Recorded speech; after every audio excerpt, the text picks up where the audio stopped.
having difficulty getting the jail back again. I don't know if they push a button.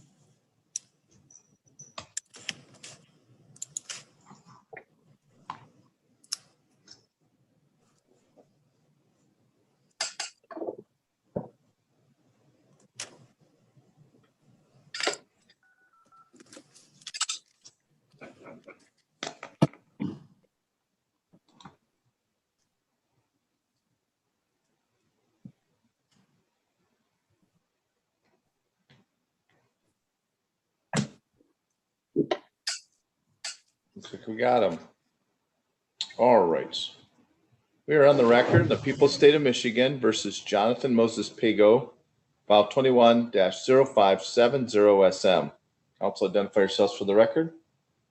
I do so on behalf of the people. Daniel Tucapring on behalf of Jonathan Pigo for Lee Burton. All right. Do you mind if I talk with Mr. Pigo regarding your representation just for the pretrial today? No, Your Honor, that's fine. Mr. Pigo, good morning, sir. Good morning. Your attorney, Mr. Burton, is not available today, so Mr. Duke is available. He has indicated that you want to have a jury trial, but we just needed to be able to ask if it's okay for him to tell me that you would like to have a jury trial. Is it all right for him to represent you regarding that? Yes, sir. Okay. We had set this this time and date up because it was going to be after your federal sentencing, and I know we've a fair number of people who are in the federal system, and then when they get into skirmishes in the jail or issues in the jail, it could cause issues on their federal side. My understanding is that you've already been sentenced on your federal case now. Is that true? Yes, sir. Okay.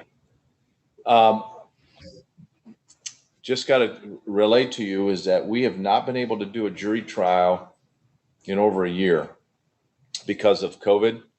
And our health department is saying until our numbers get down, until we are 5% on the positivity rate testing, and we have a rate of 70 per million, which if you do the easy math, because of the number of people in our community, we have to average 6 people or less per day testing positive for us to even think about starting jury trials.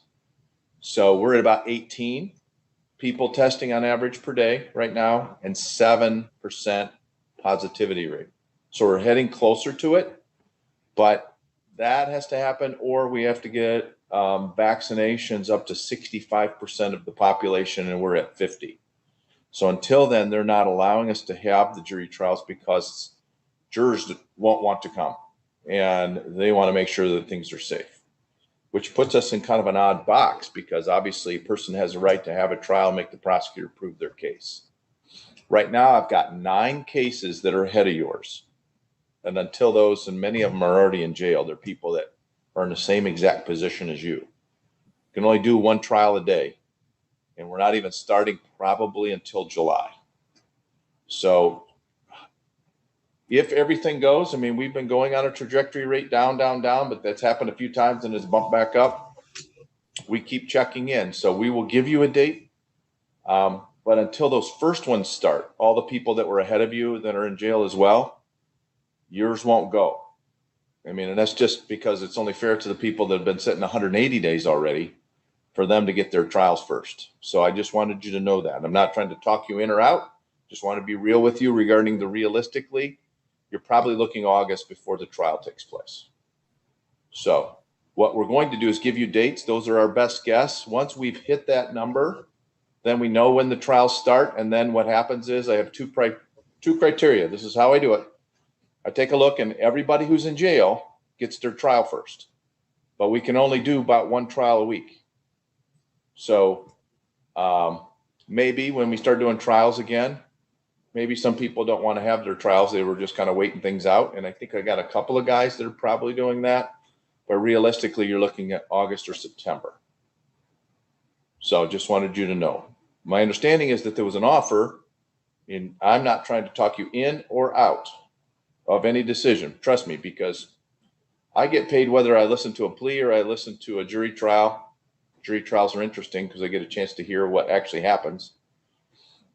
But the offer was for the maximum penalty you would get is a 93-day, as opposed to the trial, if it goes to a full year, I understand that probably the victim doesn't want to come, but I also understand there's probably video in the jail that they could put as evidence. So I just want you to understand all of the parameters when you're making the decision, which is best for you. Do you understand all of those things? Yes, sir. Okay. Katrina, could we get a date for so here's what we do. I always give a jury trial date on a Thursdays. That's when we do them. And then we set up on Tuesday to see who's there. Because, I set probably 5 or 6 trials on one day because you don't always know if the people ahead of you are going to go. For example, person with the drunk driving, a lot of times they don't want to plead. They want to hold off as long as they can because they can keep driving. They don't lose their license until they plead. But then when push comes to shove, and if they're third spot, this pleads, then all of a sudden they're going to plead because they don't really want to have a trial. So that could happen. So we're going to put you in line. We're going to give you 2 days. So Tuesdays, we always check in and go, please tell me. If you want to go to trial, that's great, but I'm going to take a look. If you're in jail, you're first.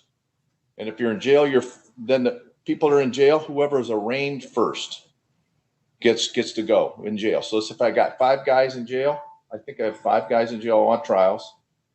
The person with the oldest arraignment date goes first. And I've got some people that were arraigned in 2020. Once we clear those guys up, then I go to whoever's in jail, oldest arraignment date. And then when I clear out all the jail guys or gals, then I go, who's the oldest arraignment date? Does that make sense? Yes, sir. Okay. All right. With that, Katrina, could you please tell me our best guess at the jury trial and the status conference dates?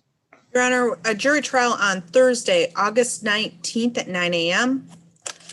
with a status conference on Tuesday, August 17th at 8:45 a.m. Okay. I believe probably because you're being held, we didn't probably give you a bond. Otherwise, I could put you out on a PR bond, but you would not get any credit towards this case. So I think I did. I said $100 cash bond. As long as that cash bond's not paid, every day you sit in your other federal file, you get credit for this case. Does that make sense? Yes, sir. Okay. So unless something changes, I will not see you again until August 17th. Okay. Anything else we need to place on the record, Mr. Duke? Sorry, Your Honor. Anything else, Ms. Dusso? No, Your Honor. Okay, we're all set. Thank you, Ms. Pigo.